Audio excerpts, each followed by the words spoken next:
কোরআনের মধ্যে আল্লাহর ওলিদের জন্য স্পষ্ট কোরআন আয়াত নাজিল হয়েছে। সূরা ইউনূস 56 নম্বর আয়াত, বিসমিল্লাহির রহমানির রহিম, আলা সাবধান, খবরদার, ইন্না নিশ্চয়ই কোনো সন্দেহ নাই, আউলিয়া আল্লাহ, যারা আমি আল্লাহ রঙিন হয়ে গিয়েছে, লা খাউফুন, তাদের কোনো খৌফ নাই, তাদের কোনো ভয় নাই। দুনিয়াতে, কবরে, হাসরে, মিজানে, পুলসিরাতে কোনো ভয় নাই। ওয়ালাহুম ইয়াহজানুন, তারা বিন্দুমাত্র চিন্তাযুক্ত হইবে না। আল্লাহর ওলিরা শুধু চিন্তাযুক্ত হবে না নয়, আল্লাহর ওলিদেরকে যারা ভালোবেসেছে তারাও চিন্তাযুক্ত হইবে না। সূরা কাহাফের মধ্যে 7 জন আল্লাহর ওলি। কয়জন? 7 জন আল্লাহর ওলিকে পাহারা দিয়েছে একটা কুকুর। কয়জন? একটা কুকুর পাহারা দিয়েছে। তার কোনো আমল নাই, ইবাদত নাই, জিকির নাই, তসবিহ নাই, কলমা নাই, নামাজ নাই, সিজদা নাই, দরুদ নাই। আছে? কুকুরের কোনো আমল আছে?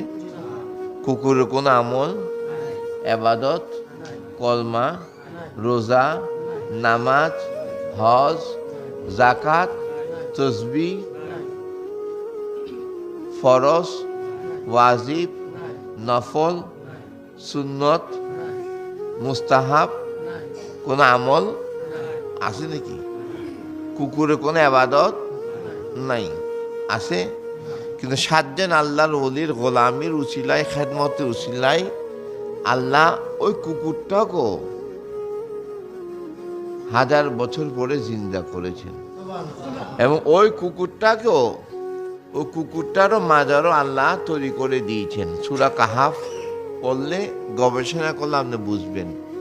7 জন আল্লাহর ওলি কুকুর সহ 1000 বছর পরে, মতান্তরে 1200 বছর পরে কবর থেকে জিন্দা হলেন, বাজারে গিয়েছেন, হাট বাজার করেছেন, খানা পিনা খেয়েছেন, আবার আল্লাহর হুকুমে আবার গুহার মধ্যে ঢুকে গিয়েছেন।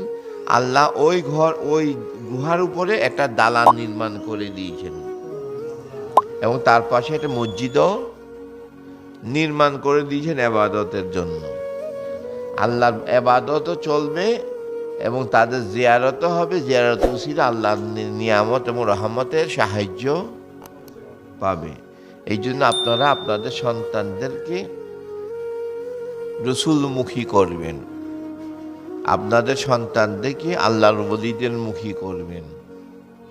কারণ বর্তমান যুগটা হচ্ছে আখিরি জমানার যুগ, বেয়াদবের যুগ। আমি কি বুঝাতে পেরেছি? সুতরাং আপনার সন্তানদেরকে যদি আপনি সঠিক তালিম না দেন, আপনার কবরে আলো জ্বলবে না, আপনার ঘরের মধ্যে দ্বীন ইসলামের বাতি জ্বলবে না। যে বন্দার কলবের মধ্যে নবীর দরুদ জারি হয় না, ওই বন্দা আল্লাহর নিয়ামতের হকদার হতে পারে। এবং দরুদ ছাড়া কোনো আমল আল্লাহর দরবারে কবুল হয় না। যতক্ষণ পারেন নবী আমল করবেন, জিকির করবেন, ফাঁকে ফাঁকে নবী দরুদ পড়বেন। কারণ এবং নবীকে হায়াতে জিন্দিগির যে একবার দেখেছে, জাহান্নামের আগুন তার জন্য হারাম হয়ে গেছে। শুধু নবী নয়, আল্লাহর খাঁটি ওলিদেরকে যে স্বপ্নে দেখেছে তার জন্য উসিলা দাঁড়িয়ে গিয়েছে, তারা কোনো ভয় নাই।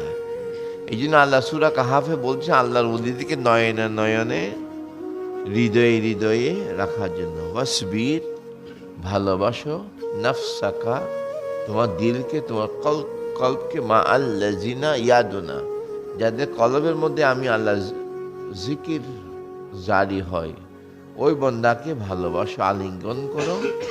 মা আল্লাযিনা ইয়াদুনা বিল গাদাতি ওয়াল আশি, এবং যারা সকাল এবং সন্ধ্যায় আমি আল্লাহকে সিজদা করে, ওই বন্দাকে ভালোবাসো। আমি কি বুঝাতে পেরেছি? সুতরাং আপনারা একা আসবেন না, আপনাদের পরিবার পরিজন নিয়ে আসবেন রসুলমুখী করার জন্য, আল্লাহর ওলিদের মুখী করার জন্য।